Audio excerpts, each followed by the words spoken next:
Hello everyone, welcome in my YouTube channel MCN nurses classes में आपका स्वागत है। तो आज अपन कुछ इंपॉर्टेंट क्वेश्चन लेके आए हैं जो ऑब्स एंड गायनेकोलॉजी से संबंधित है। तो आज अपन उनको डिस्कस करते हैं। तो चलिए, आज का अपना पहला क्वेश्चन है, the nurse is providing instruction to a pregnant client who is scheduled for an amniocentesis. What instruction should the nurse provide. एक क्लाइंट है, एक प्रेग्नेंट क्लाइंट है, ठीक है, वो शेड्यूल्ड है किसके लिए, एमनियोसेंटेसिस का प्रोसीजर होना है।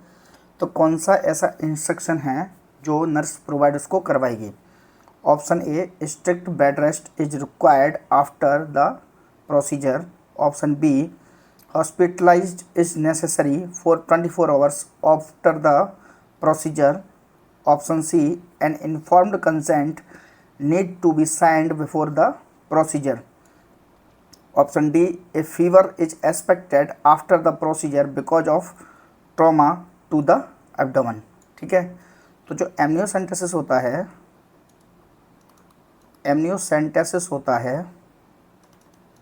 वो क्या है, वो ओपीडी प्रोसीजर है। इसको कब करते हैं, जब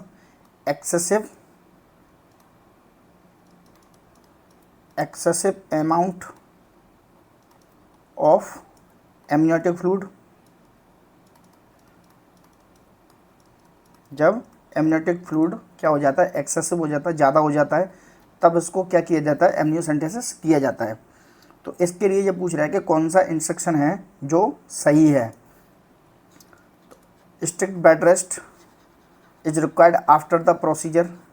तो स्ट्रिक्ट बेड रेस्ट होता है, लेकिन उसमें जो छोटे मोटे काम हैं वो अलाउ होते हैं। ठीक है, स्ट्रिक्ट बेड रेस्ट क्या होता है, स्ट्रिक्ट बेड रेस्ट को बोला जाता है, ठीक है, लेकिन उसके लिए क्या होता है, जो लाइट एक्टिविटी है वो कर सकते हैं। ठीक है, क्या कर सकते हैं, लाइट एक्टिविटी। ठीक है, तो ये आंसर तो नहीं होगा। Option B, hospitalize is necessary for 24 hours. मैंने क्या बताया था, ये ओपीडी प्रोसीजर है, तो इसके लिए हॉस्पिटलाइज होने की ज़रूरत नहीं है। ठीक है, तीसरा क्या है, an informed consent need to be signed before the procedure. तो ये इसका क्या हो जाएगा, ये इसका हो जाएगा राइट आंसर, क्योंकि जो एमनियोसेंटेसिस है वो क्या है, इन्वेजिव प्रोसीजर है। इन्वेजिव प्रोसीजर है, ठीक है। इन्वेजिव प्रोसीजर क्यों है कि एक निडल डाली जाती है, उसके थ्रू एमनियोसेंटेसिस किया जाता है। ठीक है, फ्लूइड को बाहर निकाला जाता है, तो इन्वेजिव प्रोसीजर है। तो इन्वेजिव प्रोसीजर जो भी करेंगे हॉस्पिटल के अंदर या ओपीडी के अंदर, तब क्या करते हैं, इन्फॉर्म्ड कंसेंट लेते हैं। Informed consent. फोर्थ ऑप्शन क्या है, a fever is expected after the procedure because of the trauma to the abdomen. ठीक है, तो जब किसी पेशेंट का एमनियोसेंटेसिस किया जाता है, तो अगर किसी पेशेंट को फीवर, ठीक है, फीवर या फिर ब्लीडिंग, ठीक है, या फिर लीकेज, ठीक है, फीवर, ब्लीडिंग, लीकेज या फिर चिल्स आ सकते हैं। तो ये अगर चीज़ें आती हैं, तब उस पेशेंट को इन्फॉर्म किया जाता है, इस पेशेंट को बोला जाता है या इस पेशेंट को इंस्ट्रक्शन दिए जाते हैं कि आपको इमीडिएट इन्फॉर्म करना है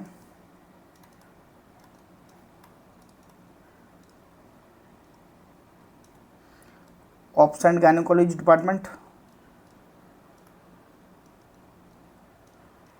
ठीक है, तो अभी इसके लिए राइट आंसर क्या हो जाएगा, अभी इसके लिए राइट आंसर हो जाएगा, a inform consent need to be sign before the procedure. अगर कोई प्रोसीजर करने जा रहे हैं तो उसके लिए इन्फॉर्म कंसेंट पे आपको साइन करना रहेगा। ठीक है, तो जो बेस्ट क्या होगा, जो इंस्ट्रक्शन होगा वो क्या होगा, वो हो जाएगा inform consent need to be signed before the procedure. समझ में आ गया। चलिए अगला क्वेश्चन देखते हैं। अगला क्वेश्चन क्या है, a pregnant client in the first trimester call the nurse at a health care clinic and reports that she has noticed a thin colourless vaginal drainage, the nurse should make which statement to the client. एक pregnant client है जो first trimester में आई है, क्या है, first trimester चल रहा है अभी, ठीक है। Call the nurse to health care clinic, report that she notice, उसने नोटिस किया क्या कि थिन कलरलेस और वजाइनल क्या हो रहा है, ड्रेनेज हो रहा है। The nurse should make which statement to the client, तो कौन सा ऐसा स्टेटमेंट है जो नर्स उसको बोलेगी। Option A, come to the clinic immediately. Option B, the vaginal discharge may be bothersome, what is in normal occurrence, ठीक है। Option C, report to the emergency department at the maternity centre immediately.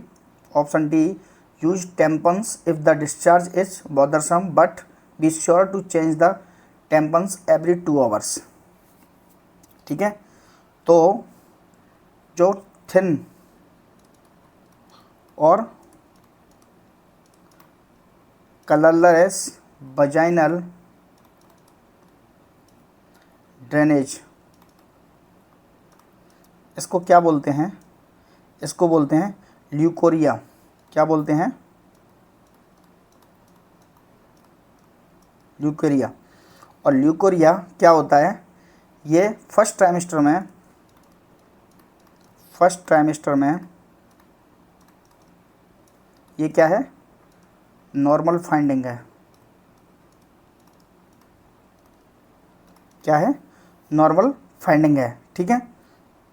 ये first trimester to whole pregnancy में क्या हो सकते हैं, appear हो सकते हैं, ठीक है। तो ये क्या है, नॉर्मल फाइंडिंग है। और ये कैसे हो सकते हैं, ये येलो भी हो सकते हैं, कैसा, कलरलेस भी हो सकते हैं, और कैसे हो सकते हैं, येलो वजाइनल डिस्चार्ज भी हो सकता है, ठीक है। और ये थ्रू आउट प्रेगनेंसी हो सकते हैं। तो इसके लिए क्या करेगी nurse, to vaginal discharge may be bothersome, what is a normal occurrence, क्या होगा statement, the vaginal discharge may be bothersome, what is a normal occurrence, ठीक है। इसके लिए रिपोर्ट इमीडिएटली इमरजेंसी डिपार्टमेंट, और यूज टेम्पन से डिस्चार्ज बॉदरसम, इसकी कोई ज़रूरत नहीं है, ठीक है। Come to the clinic immediately नहीं, ये नॉर्मल फाइंडिंग है, ठीक है।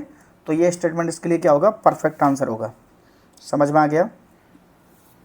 चलिए अगला क्वेश्चन देखते हैं। अगला क्वेश्चन क्या है, a non stress test is perform on a client who is pregnant and result of the test indicate non-reacting finding. The primary health care provider prescribed a contraction stress test and result are documented as negative. How should the nurse documents this finding?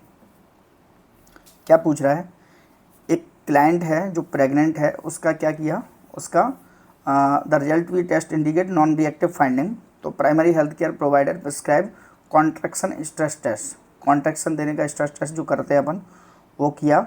उसके बाद and the result are documented as a negative, जो result आए थे वो क्या थे, negative थे, ठीक है।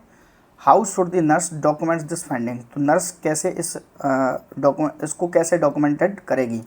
Option A, normal test result. Option B, an abnormal test result. Option C, a high risk of the foetal demise, option damage या demise. Option D, the need for a caesarean section, ठीक है। तो जो contraction जो test होते हैं, ठीक है, वो अगर नेगेटिव है तो वो क्या है, वो नॉर्मल है, क्या है, नॉर्मल। अगर ये पॉजिटिव है तब ये क्या है, अब नॉर्मल, ठीक है। क्या है, अगर ये कॉन्ट्रैक्शन टेस्ट जो कॉन्ट्रैक्शन स्ट्रेस टेस्ट है, रिजल्ट में भी इंटरप्रेटेड एज क्या, नेगेटिव को क्या बोलते हैं, नॉर्मल। पॉजिटिव क्या होता है, अब नॉर्मल, ठीक है। और जो नेगेटिव टेस्ट है, negative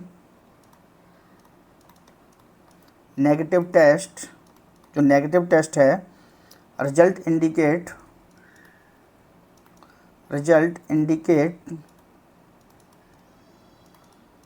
result indicate that no late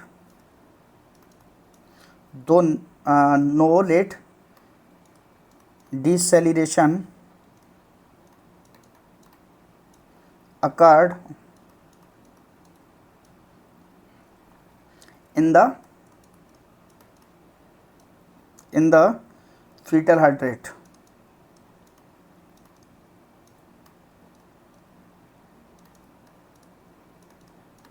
ठीक है, समझ में आ गया। ऑल्दो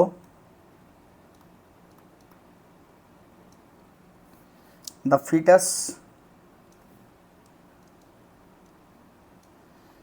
फीटस वाज स्ट्रेस, कितना और कब, stress by 3 contraction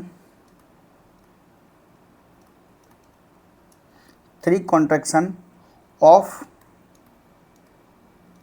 at least कितना 40 सेकेंड।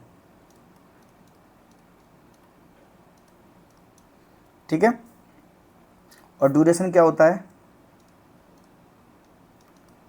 कॉन्ट्रैक्शन का, duration in A 10 minute of period, 10 minute of period. ठीक है, तो अगर किसी पेशेंट का जो कॉन्ट्रैक्शन स्ट्रेस टेस्ट है वो अगर नेगेटिव है, दैट मीन कि वो क्या है, नॉर्मल टेस्ट रिजल्ट है। क्या होगा, नॉर्मल टेस्ट रिजल्ट। और इसमें क्या करते हैं, फीटस को स्ट्रेस दिया जाता है 3 कॉन्ट्रैक्शन ऑफ एटलीस्ट 40 सेकेंड्स में, और ड्यूरेशन क्या होता है इसका, 10 मिनट्स पीरियड होता है। ठीक है, समझ में आ गया। चलिए अगला क्वेश्चन देखते हैं। अगला क्वेश्चन क्या है, अब नॉर्मल का मैंने बता दिया। ठीक है, चलिए अगला क्वेश्चन देखते हैं। A rubella titre result of a 1 day postmortem client is less than 1:8। जो रूबेला टाइटर है 1 डे पोस्टमार्टम में, client is less than 1:8 and rubella virus vaccine is prescribed. तो रूबेला वायरस जो वैक्सीन है वो प्रिस्क्राइब की गई है to be administered before discharge. ठीक है, the nurse provides which information to the client about the vaccine, select all that apply. तो इस वैक्सीन के बारे में कौन सी इन्फॉर्मेशन नर्स के द्वारा दी जाएगी, इसमें से सेलेक्ट ऑल दैट अप्लाई करना है। ठीक है, ऑप्शन ए क्या है, breastfeeding need to be stopped for 3 month, नहीं ये नहीं होगा। Pregnancy need to be avoided for 1 to 3 month, yes pregnancy को अवॉइड करना चाहिए वैक्सीनेशन के बाद में रूबेला। ठीक है, ऑप्शन 3 क्या है, the vaccine is administered by the subcutaneous route, rubella को सबक्यूटेनियस लगाते हैं, ये भी ठीक है। ठीक है, और चौथा क्या है, exposure to immunosuppressed individuals need to be avoided, yes अगर कोई इम्यूनो सप्रेस्ड पेशेंट है तो उसको भी ये चीज़ अवॉइड करनी चाहिए, क्योंकि ये क्या है, लाइव वैक्सीन है। ठीक है, ऑप्शन 5 क्या है, a hypersensitivity reaction can occur if the client has an allergy to egg, rubella vaccine जिसको एलर्जी होती है एग से उसको नहीं लगाते हैं। ठीक है, और 6 क्या है, the area of the injection need to be covered with the sterile gauze for 1 week, नहीं ये नहीं होता। ठीक है, इसके लिए बेस्ट स्टेटमेंट कौन कौन से हो जाएंगे कि जो pregnancy need to be avoided for 1 to 3 months. ठीक है, और तीसरा क्या है, the vaccine is administered by the subcutaneous route, subcutaneous route के थ्रू दी जाती है। Exposure to immunosuppressed individual need to avoided a hypersensitivity reaction can occur if the client has allergy to egg. ठीक है, तो इसके लिए सही सही स्टेटमेंट कौन कौन से हो जाएंगे, ये हो जाएंगे। ठीक है, और इस क्लाइंट को बोला जाता है कि आप 1 से 3 महीने तक कम से कम आप कंसीव ना करें, किसको, प्रेगनेंसी को। ठीक है, तो ये चीज़ें इसमें ध्यान देने के लिए बोली जाएंगी, किसको, क्लाइंट को, जब कब इसको क्या दे रहे हैं, रूबेला का वैक्सीन दिया जा रहा है। समझ में आ गया। चलिए अगला क्वेश्चन देखते हैं। इसके राइट आंसर क्या क्या हो गए, 2, 3, 4 और 5। ठीक है, चलिए अगला क्वेश्चन देखते हैं। अगला क्वेश्चन क्या है, the nurse in a healthcare clinic is instructing a pregnant client how to perform kick count. Which statement by the client indicate a need for further instruction? एक क्लाइंट क्या है, एक प्रेग्नेंट क्लाइंट है, उसको बोला जा रहा है कि आपको जो किक काउंट है वो कैसे परफॉर्म करना है। जब जो क्लाइंट है वो स्टेटमेंट अपने दे रहा है तो ऐसा कौन सा स्टेटमेंट है जिसके तहत ये जानकारी होगी कि अभी इसको और इसकी टीचिंग की ज़रूरत है या इसको और इंस्ट्रक्शन देने की ज़रूरत है। Option A, I will record the number of movement और किक्स, ये ठीक है, ठीक है। Option B, I need to lie flat on my back perform to procedure, नहीं, ज़रूरी नहीं है। If I count fewer than 10 kicks in 2 hours period I should count the kick again over the next 2 hours, ये भी ठीक है। I should place my hand on the largest part of my abdomen and concentrate to the fetal movement is count the kick, ये भी ठीक है। तो अगर कोई क्लाइंट या ये बोलता है कि I need to lie flat on my back, ठीक है, तो इसके लिए ज़रूरी नहीं है कि आपको फ्लैट ही लेटा जाए, परफॉर्म द प्रोसीजर, ठीक है। इसके लिए ये फ्लैट लेटना इतना ज़रूरी नहीं है, ठीक है। Lying flat on the back is not necessary to perform this procedure. और इससे क्या होगा, ये कैन कॉज क्या कर सकता है, ये कैन कॉज डिस्कम्फर्ट, ठीक है, डिस्कम्फर्ट कर सकता है। और इससे क्या होगा, एंड प्रेजेंट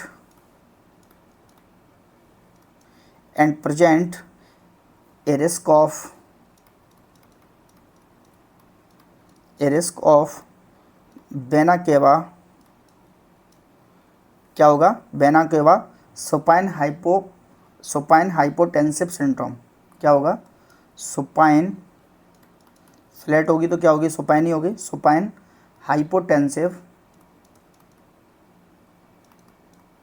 हाइपोटेंसिव सिंड्रोम,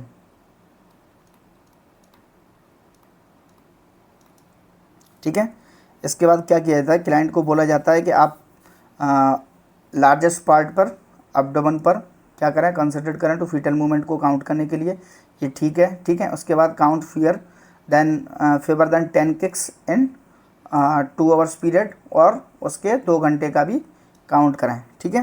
तो ये सारी चीज़ें बोली जाती हैं, लेकिन और जो नेक्स्ट 2 आवर्स है वो सब कंजिक्यूटिव आवर्स, 2 आवर्स में लगातार इंटरवल में उसको काउंट करने को बोला जाता है, ठीक है। समझ में आ गया? चलिए अगला क्वेश्चन देखते हैं। अगला क्वेश्चन क्या है,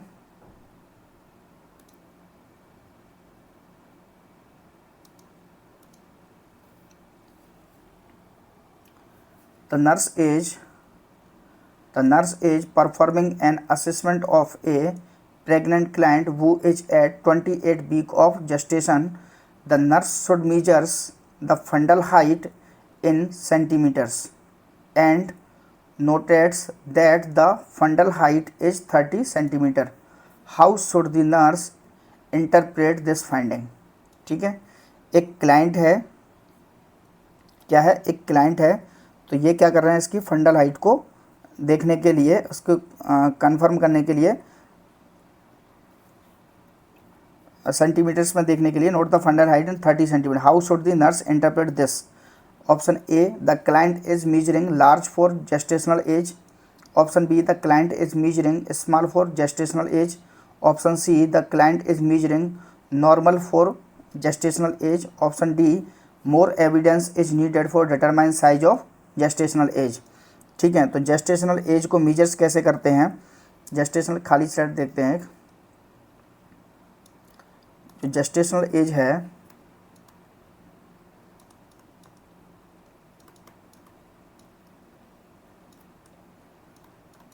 जेस्टेशनल एज को देखने के लिए तो इसमें क्या करते हैं, ड्यूरिंग द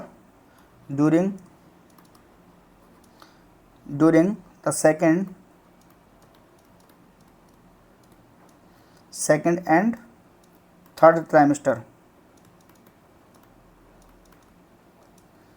मतलब वीक्स 18 से 30, ठीक है। तो जो फंडल हाइट है वो क्या होती है, फंडल जो हाइट है वो क्या होती है, अप्रॉक्सीमेटली इक्वल होती है, अप्रॉक्सीमेटली इक्वल, ठीक है, इक्वल होती है किसके, फीटस एज के। समझ में आ गया। जो फंडल हाइट है वो अप्रॉक्सीमेटली फर्स्ट ट्राइमेस्टर और सेकंड ट्राइमेस्टर में 18 से 30 वीक में ये क्या इक्वल होती है। अगर ये 30 वीक पे है तो इसकी फंडल हाइट कितनी होगी, 30 सेंटीमीटर ऐसे, ठीक है, ये इक्वल होती है। और अगर इक्वल नहीं है तो प्लस माइनस कितना होती है, 2 सेंटीमीटर, ये याद रखना, प्लस माइनस 2 सेंटीमीटर, ठीक है। अगर किसी क्लाइंट की जो जेस्टेशनल एज है वो 28 वीक है, मान के चलिए 28 वीक है, तो उसकी जो फंडल हाइट है वो क्या होगी, 28 सेंटीमीटर या फिर 30 सेंटीमीटर, ठीक है। और जो 16 वीक है, इससे पहले का अगर अपन देखें, अगर 16 वीक की प्रेगनेंसी पे देखें,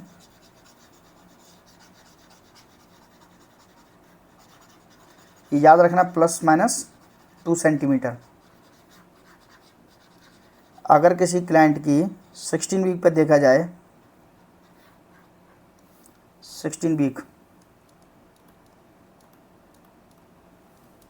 16 वीक पर अगर देखते हैं तो फंडस कहाँ होगा, फंडस कैन बी लोकेटेड कहाँ पे होगा, हाफ बे में। हाफ बे, हाफ बे कहाँ पे, between the symphysis pubis, between the symphysis pubis and the umbilicus,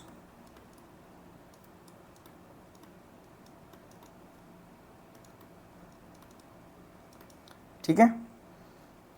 और 20 वीक पर, 20 और 22 वीक पर अगर पूछा जाए तो फंडस कहाँ पे होगा, funds eight अम्लाइकस,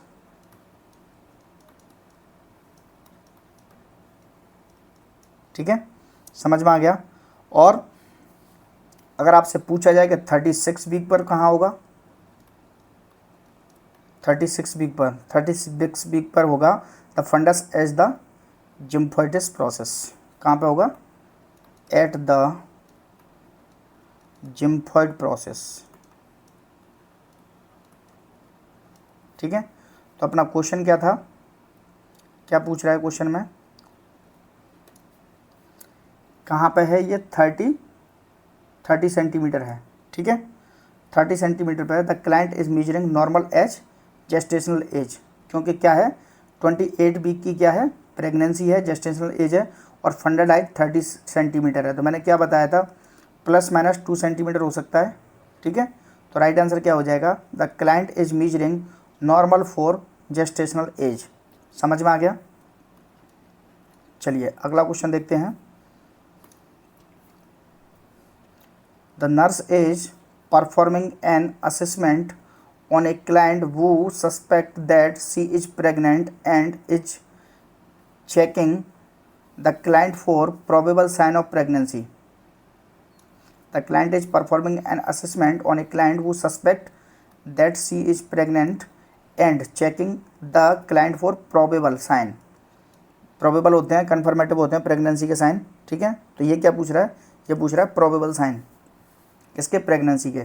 the nurse should assess for which probable sign of pregnancy select all that apply. तो अल्टीमेटली ये क्या पूछ रहा है, ये प्रोबेबल साइन पूछ रहा है, आपको पता होना चाहिए कौन कौन से हैं। Option A ballottement probable sign होता है, ठीक है। ऑप्शन बी क्या है, चैडविक साइन भी क्या है, प्रोबेबल साइन है। ऑप्शन सी यूट्राइन इनलार्जमेंट, ये भी प्रोबेबल साइन है, ठीक है। ऑप्शन डी क्या है, पॉजिटिव प्रेगनेंसी टेस्ट, ये भी प्रोबेबल साइन है, ये कन्फर्मेटरी नहीं है, ठीक है। आप यूपीटी करते हो यूरिनरी प्रेगनेंसी टेस्ट, तो वो प्रोबेबल साइन है, ना कि कन्फर्मेटरी, ठीक है। Fetal heart rate detected by the non electronic device, ये क्या है, ये कन्फर्मेटरी है, ठीक है, तो ये प्रोबेबल साइन के अंदर नहीं आएगा। Outline of the fetus by radiography और अल्ट्रासोनोग्राफी, ये तो कन्फर्मेटरी टेस्ट है, तो ये इसमें नहीं होगा। बाकी प्रोबेबल साइन कौन कौन से हो जाएंगे, ये हो जाएंगे, कौन कौन से, बलॉटमेंट हो गया, चैडविक साइन हो गया, यूट्राइन एनलार्जमेंट हो गया, ठीक है। इसके अलावा प्रोबेबल साइन कौन कौन से होते हैं, गुडेल साइन होता है। चलो इसको समझते हैं, गुडेल साइन और ये क्या क्या होते हैं ना, इसको भी थोड़ा क्लियर करते हैं।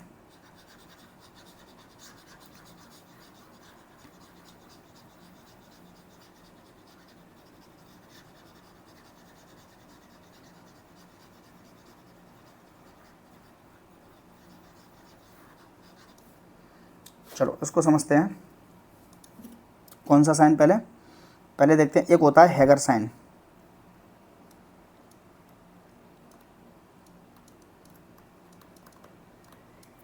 हैगर साइन क्या होता है, ये कौन सा साइन है, ये प्रोबेबल साइन है। ये क्या होता है, softening of the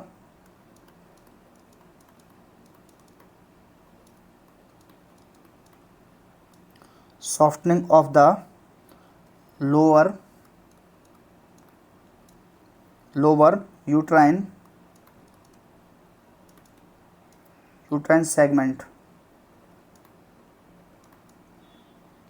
segment that occurs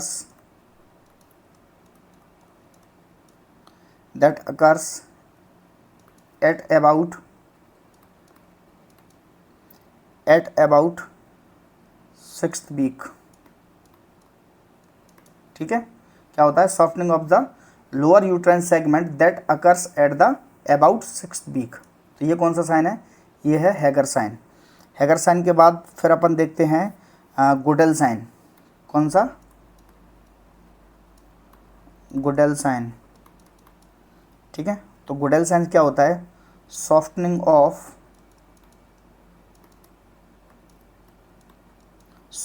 of cervix that occurs, जो होती है, that occurs at the beginning of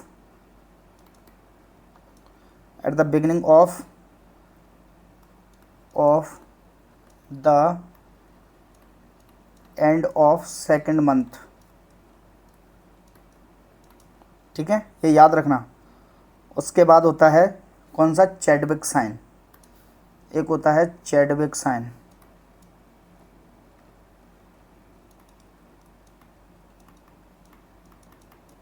Chadwick sign क्या होता है, ये होता है violet coloration of the mucous membrane of the mucous membrane of the cervix and vagina, or vulva that occur at about week 4th, ठीक है। ये बिक्स याद रखना कब होता है, ठीक है। और रिबाउंडिंग क्या होता है, जो अपन ने रिबाउंडिंग पढ़ा था, रिबाउंडिंग क्या होता है, इसको भी समझते हैं। रिबाउंडिंग जो ऑप्शन में था, रिबाउंडिंग, तो वो भी प्रोबेबल साइन है, ये भी प्रोबेबल साइन है। किसके आपके नहीं, प्रेगनेंसी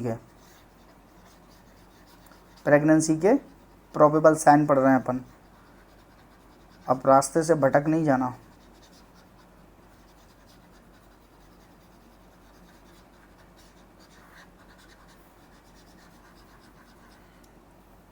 क्या होता है, बलॉटमेंट क्या होता है, ballottement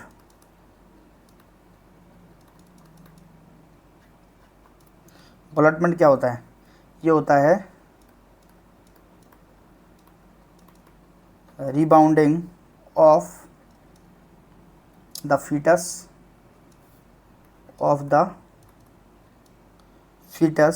against the examiner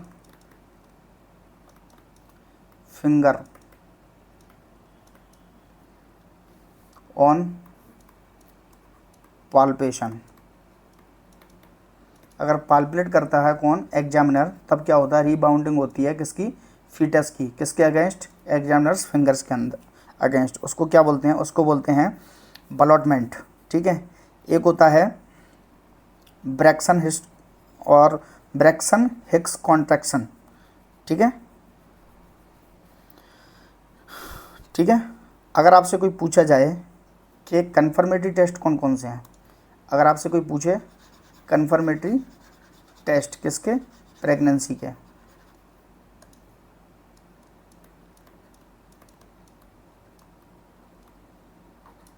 confirmatory या पॉजिटिव साइन, ठीक है, टेस्ट या फिर पॉजिटिव,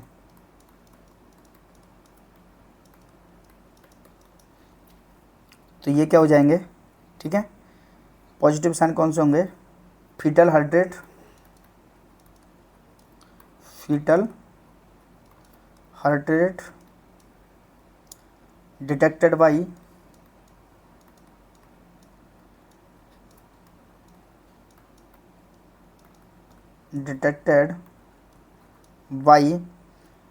इलेक्ट्रॉनिक डिवाइस, इसको क्या बोलते हैं, इलेक्ट्रॉनिक डिवाइस को डॉपलर ट्रांसड्यूसर, क्या बोलते हैं, डॉपलर ट्रांसड्यूसर। ठीक है, कब, एट 10 to 12 वीक, क्या है, इलेक्ट्रॉनिक डिवाइस है। और एंड बाई नॉन इलेक्ट्रॉनिक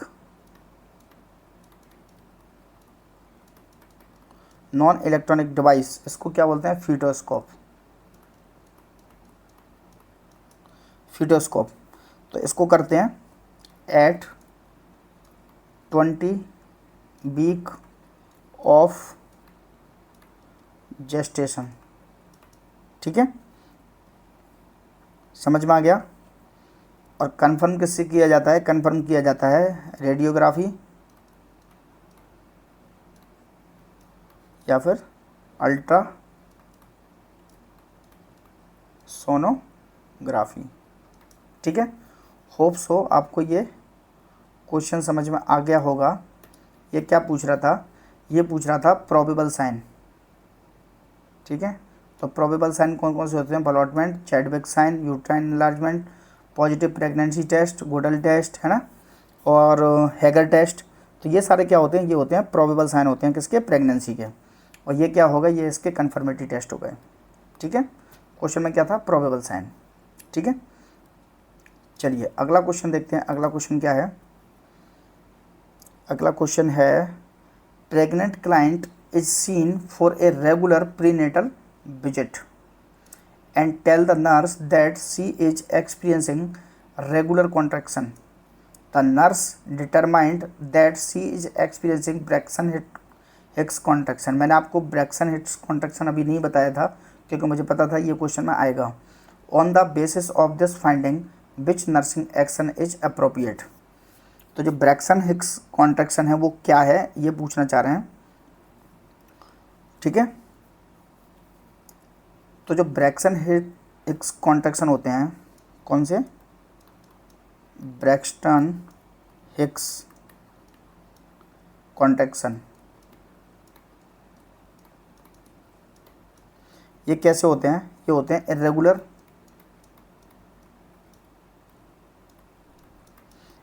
होते हैं। और कैसे होते हैं, पेनलेस होते हैं। ठीक है, पेनलेस कॉन्ट्रैक्शन। ठीक है, दैट में अकर इंटरमिटेंटली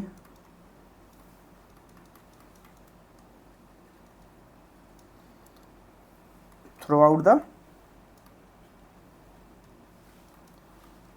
दी कहाँ, pregnancy.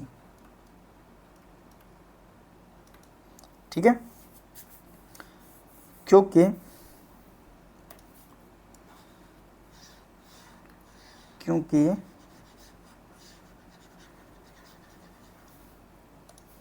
Because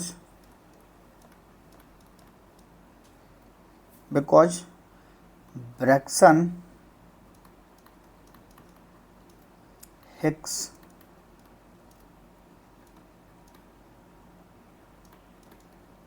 contraction may occur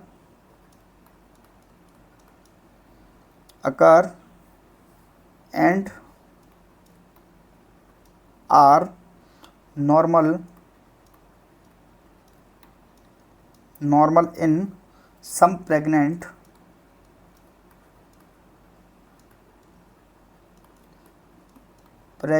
women during pregnancy. समझ में आ गया।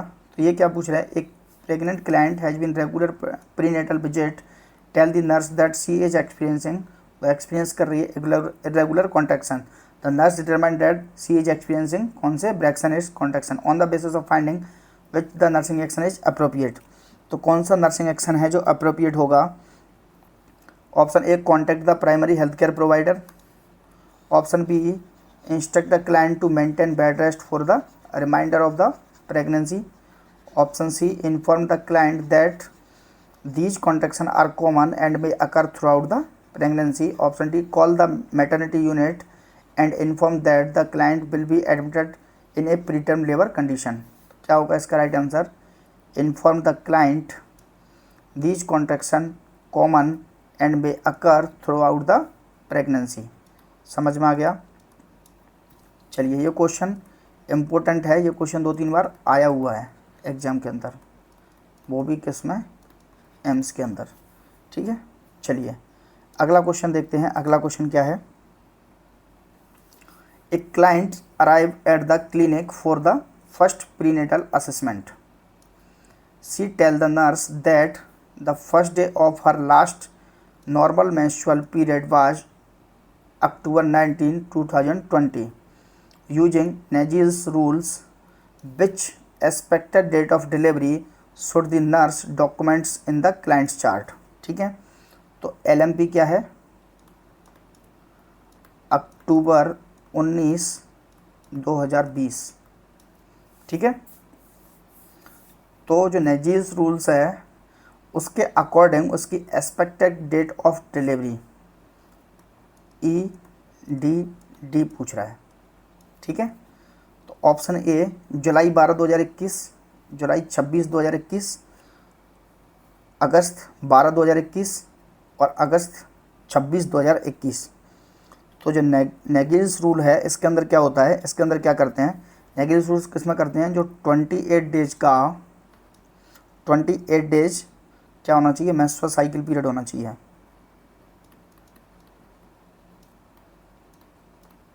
मेंस्ट्रुअल साइकिल कब, ठीक है, मेंस्ट्रुअल साइकिल कितना होना चाहिए, 28 उसमें क्या करते हैं, उसमें करते हैं 3 महीने कम।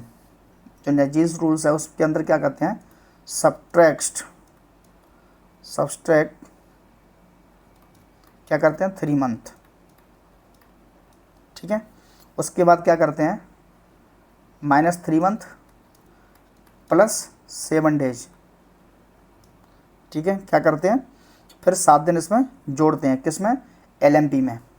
ठीक है, क्या करते हैं, 3 महीने घटाते हैं पहले, उसके बाद 7 दिन जोड़ते हैं, किस में, first day of the last menstrual period. उसके बाद क्या करते हैं, प्लस करते हैं 1 year.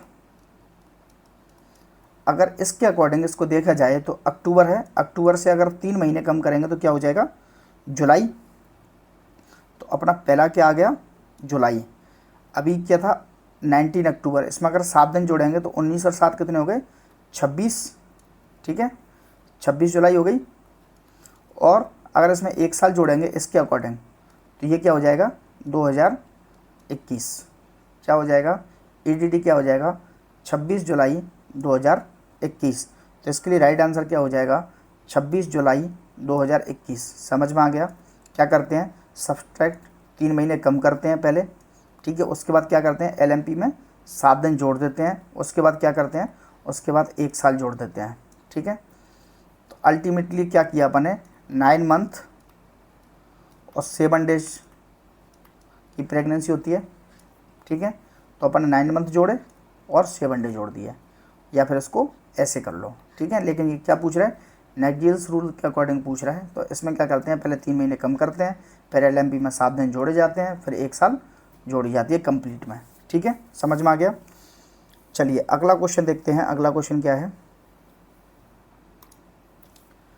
The nurse is collecting data during an admission assessment of a client who is pregnant with twins.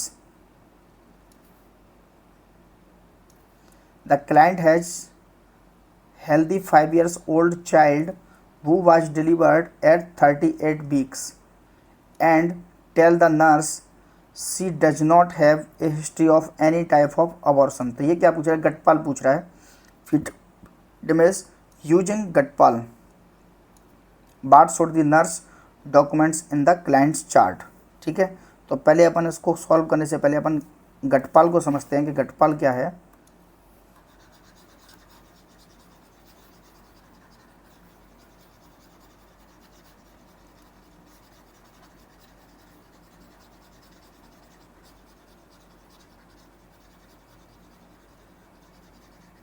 गटपाल बोल लो, जीटी पाल बोल लो, ठीक है, कुछ भी बोल लो, ठीक है। अपन देखते हैं जी टी, ठीक है, और पी और ए एल। क्वेश्चन में क्या है, यही है G T P A L, ठीक है। चलिए तो G4 क्या होता है, G4 होता है ग्रेविडिटी,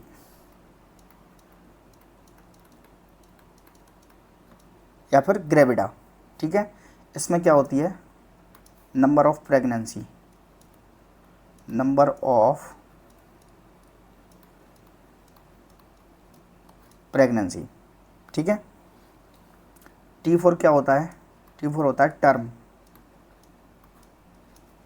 टर्म, टर्म क्या होता है, टर्म क्या होता है, number of birth at term longer than 37 week. 37 week से अगर ज़्यादा की प्रेगनेंसी है तो वो किसके अंदर आती है, टर्म के अंदर। इसके बाद आता है P4 क्या होता है, प्री टर्म, प्री टर्म। अब प्री टर्म क्या होता है, ये 37 वीक से पहले, 37 वीक से अगर पहले कोई प्रेगनेंसी हो रही है तो उसको क्या बोलते हैं, प्री टर्म। ये क्या होता है, अबॉर्शन, अबॉर्शन। अब अबॉर्शन क्या होता है, नंबर ऑफ अबॉर्शन, या फिर इसको क्या और क्या, मिसकैरेज। तो ये क्या होता है, बिफोर 20 वीक्स, 20 वीक की प्रेगनेंसी से पहले अगर क्या होता है तो उसको क्या बोलते हैं, अबॉर्शन। प्री टर्म क्या होता है, 37 से पहले। टर्म क्या होता है, 37 वीक के बाद, ठीक है। ग्रेविडिटी क्या होती है, नंबर ऑफ प्रेगनेंसी, कितनी बार प्रेगनेंसी कंसीव हुई। और L4 क्या होता है, लाइव बर्थ, कितने बच्चे अभी जिंदा हैं, लाइव कितने हैं, ठीक है। L4 क्या हो गया, number of current living children, अभी बच्चे कितने हैं, ठीक है। तो ये क्या हो गया, लाइव बर्थ चिल्ड्रन। तो समझ में आ गया, G T P A L। अब क्या पूछ रहा है इसमें क्वेश्चन में, क्वेश्चन में पूछ रहा है 5 ईयर्स ओल्ड चाइल्ड पहले का है। देखिए अपन पहले G लिखते हैं, फिर लिखते हैं T, फिर लिखते हैं P, फिर लिखते हैं A, फिर लिखते हैं L, ठीक है। अब क्वेश्चन को पढ़ते हैं। क्वेश्चन में क्या है, एक क्लाइंट हैज हेल्थी 5 ईयर्स। अब क्या है, पहले क्या है, क्लाइंट प्रेग्नेंट है, तो पहले तो प्रेगनेंसी की एक ग्रेविड हो गया, ठीक है। दूसरी कंडीशन क्या दे रखी है, 5 ईयर्स ओल्ड चाइल्ड, ठीक है। तो ग्रेविड आप कितने हो गए, 2 हो गए, ठीक है। और क्या है, ये क्या है, 38 वीक पे, 37 वीक के बाद में क्या आती है, टर्म हो जाता है। तो ये क्या हो गया, टीबी क्या हो गया, 1 हो गया, ठीक है। और कोई हिस्ट्री क्या है, अबॉर्शन की कोई नहीं है, प्री टर्म की कोई नहीं है, तो ये हो गया 0, ये हो गया 0 और लाइव बर्थ कितना है 1 है, क्योंकि क्या है ये 5 साल का एक बच्चा है। ठीक है, अब आपको क्या देखना है, आपको ये देखना है कि ये जो ट्विन प्रेगनेंसी है ना, ये क्वेश्चन बनाया क्यों है, ये ट्विन प्रेगनेंसी है। ट्विन प्रेगनेंसी को भी एक ही कंसीडर किया जाता है किसके अंदर, ग्रेविडा के अंदर, क्योंकि प्रेगनेंसी तो एक ही बार हुई है। तो अब क्या हो जाएगा, जी कितना हो जाएगा 2, क्योंकि एक बच्चा प्रेग्नेंट हो रखा है और एक बच्चा हो रखा है, पहले से है, एक ही प्रेगनेंसी है अभी। तो क्या हो जाएगा G2, ठीक है। टी टर्म कितना हो जाएगा, टर्म कितना हो जाएगा 1, ठीक है। G2 T 1, पी टर्म क्या है 0, अबॉर्शन कितना है 0 और लाइव बर्थ कितनी है 1। तो G2 T1 P0 A0 L1। तो राइट आंसर इसमें कौन सा कर रहा है सेलेक्ट, G2 है, टर्म 1 है, पी टर्म 0, अबॉर्शन 0, L1। तो राइट आंसर क्या होगा। इसको आप ट्विंस देख के ये मत कर देना कि एक लाइव बर्थ है, ट्विंस की प्रेगनेंसी तो 2 और 1 3, तो G3 कर दो, आंसर क्या हो जाएगा गलत। राइट आंसर क्या होगा ये, ठीक है। होप सो इतना समझ में आ गया होगा, ठीक है। अगर आपको आज की क्लास अच्छी लगी है तो वीडियो को लाइक कर देना, चैनल को सब्सक्राइब कर देना, ठीक है। मिलते हैं अगली क्लास में ऐसे ही बढ़िया बढ़िया क्वेश्चनों के साथ। जो आने वाले एग्जाम में आपको गटपाल ये सारे क्वेश्चन आपको देखने को मिलते हैं एग्जाम में, ठीक है। जो इम्पोर्टेंट क्वेश्चन है अच्छे से समझा दिए गए हैं। अब ये क्वेश्चन आपके एग्जाम में अगर आते हैं तो ये गलत नहीं होना चाहिए, तब तो इस क्लास को पढ़ने का कोई अर्थ है, नहीं तो कोई मतलब नहीं है, ठीक है। इतना समझ में आ गया। चलिए, तो वीडियो को लाइक कर देना, चैनल को सब्सक्राइब कर लेना, जाओ मत, सब्सक्राइब कर लो पहले चैनल, ठीक है। क्या कर लो, सब्सक्राइब, ताकि आपको क्या मिले, मल्टीपल चॉइस के बढ़िया क्वेश्चन, कौन से, प्रायोरिटी बेस, ठीक है। चलिए मिलते हैं अगली क्लास में। Thank you so much.